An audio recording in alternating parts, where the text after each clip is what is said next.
채소, 버섯, 고기, 생선의 냉동과 해동 방법을 알아보자.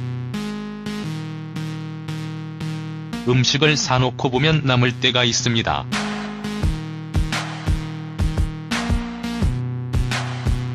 채소나 버섯 그리고 생선 등 어느 정도 시간이 지나기 전에 먹어야 하지만 그렇지 못할 경우가 있죠. 이럴 때는 냉동을 시키게 되는데요. 그래서 냉동하는 방법과 해동을 하는 방법을 알아보도록 하겠습니다. 먼저 채소인데요.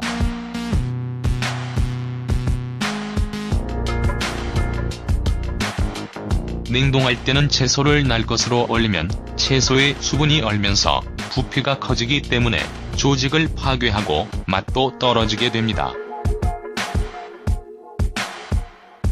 채소를 냉동할 때는 살짝 데친 뒤 물기를 빼고 얼리는 것이 좋습니다. 냉동에 적합하지 않은 채소도 있는데 무나, 배추는 얼리면 색이 변하고 맛도 떨어지므로 냉장 보관하고 부추나 양파도 냉동하면 향이 사라지기 때문에 조리하기에 적합하지 않습니다. 풋고추가 남았을 때 냉동해두면 색과 모양은 변하지만 양념장이나 찌개에 쓰기에는 무리가 없습니다. 해동할 때는 보통 채소는 얼린 상태에서 상온에 두면 시들기 때문에 조리할 때 직접 넣어서 쓰는 것이 좋습니다. 말려서 데친 후 냉동해둔 나물 종류는 찬물에 담갔다가 어느 정도 풀어준 뒤 사용을 합니다. 다음은 버섯인데요.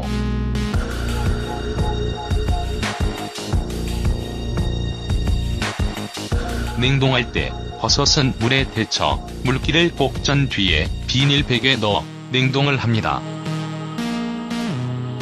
표고버섯의 경우는 냉동해도 크게 지장이 없지만 팽이버섯이나 느타리버섯은 버섯 특유의 맛이 변할 수 있으므로 냉동을 하지 않는 것이 좋습니다. 그러므로 국에 넣을 버섯만 냉동 보관하도록 해야 합니다. 해동 방법은 버섯은 반드시 상온에서 두고 해동시켜야 맛이 변하지 않습니다. 그리고 고기인데요.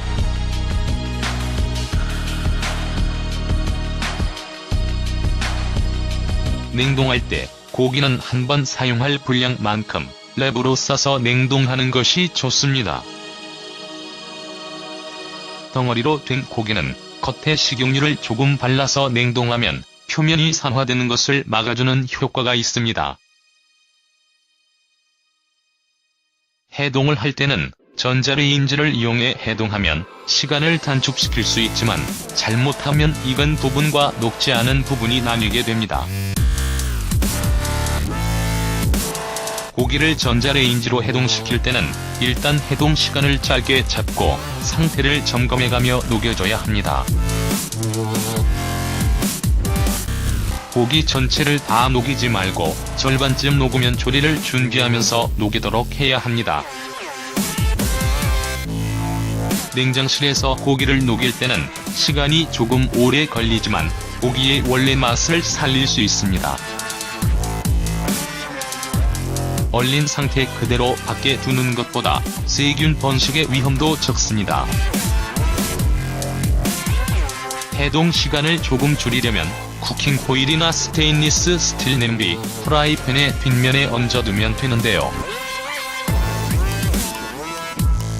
금속이 주변의 열을 전도하는 역할을 해서 보다 빨리 고기를 녹일 수 있습니다.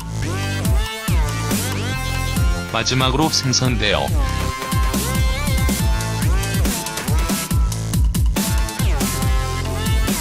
냉동할 때는 여름철에 가장 상하기 쉬운 식품이 바로 생선입니다. 생선을 구입한 뒤에는 집에 돌아와서 곧장 내장을 제거하고 소금으로 닦아낸 뒤에 한 마리씩 랩으로 싸서 냉동을 해줍니다. 해동할 때는 생선을 비닐백에 넣어 흐르는 물에 담그며 녹이는 것도 좋습니다. 혹은 사용하기 5시간 전쯤부터 냉장실로 옮겨 보관하도록 하는 것이 맛이 변질되지 않습니다. 이상으로 냉동식품의 냉동 방법과 해동 방법을 알아봤습니다.